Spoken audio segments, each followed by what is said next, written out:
ओम शांति शांति शांति। आज अखिल विप्र कल्याणम के इस पुनीत आयोजन के ध्वजतले आप सभी जो भी सुबह से लेकर के अभी तक के आने वाले जितने भी मेहमान हैं, हमारे अतिथि हैं और पूरे राष्ट्र के कल्याण की कामना रखने वाले हैं, उन सभी को हृदय से धन्यवाद और प्रेम भरा यथायोग्य अभिवादन आप सभी को। विगत कई वर्षों से हम देख रहे हैं कि भारत में भारतीय संस्कृति की बोलबाला नहीं है, बाकी सब है। उदाहरण से हम एक मिनट में समझाना चाहेंगे।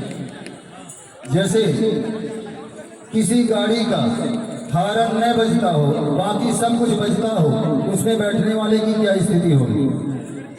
हॉर्न जिसका न बजता हो, बाकी सब बजते हो, सारे पुर्जे उसके आवाज करते हो। तो ऐसे ही विप्र कल्याणम नाम से ही स्पष्ट है। कल्याण का मतलब होता है त्रिविध तापों की शांति।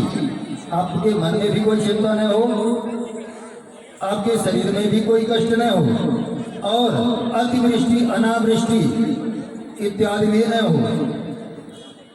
इस प्रकार से सर्वविध कल्याण की भावना से ओतप्रोत होकर के कई वर्षों से मन में चिंतन चल रहा था कि आज हम घरों में देखते हैं, गांव में देखते हैं, शहरों में देखते हैं, पैसा तो लोगों ने खूब कमा लिया, ऐसो आराम के सभी साधन जुटा लिए, लेकिन अपने बूढ़े माता पिता को सम्मान देना सब भूल गए, अपनी वेशभूषा भूल गए और अपनी जो भाषा की एक अवनति हुई, पतन हुआ, यह हम सभी के चरित्र का पतन कर दिया।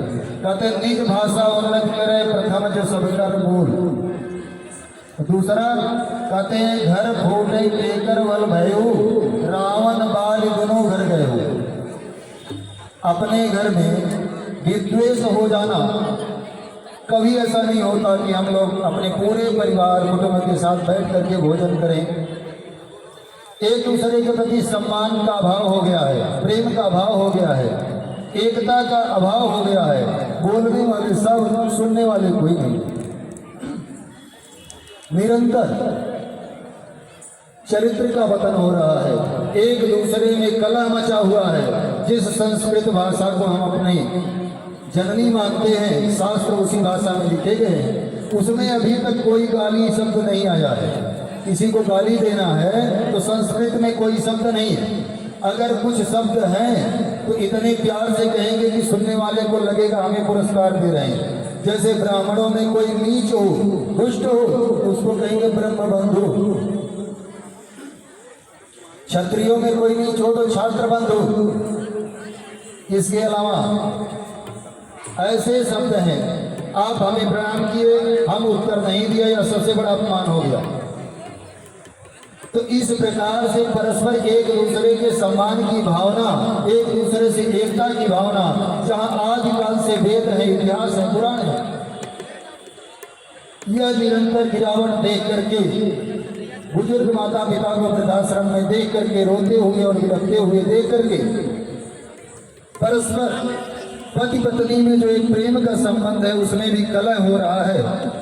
यह सब देख करके हमारा मन छूट हो गया और हम सभी ने मिल करके यह विचार बनाया कि क्यों न हम लोग जो है अपने शास्त्रों के जो अच्छी बातें हैं सबके लिए सुलभ कराएं, सबको आसान भाषा में सब तक पहुंचाएं, सोशल मीडिया के माध्यम से।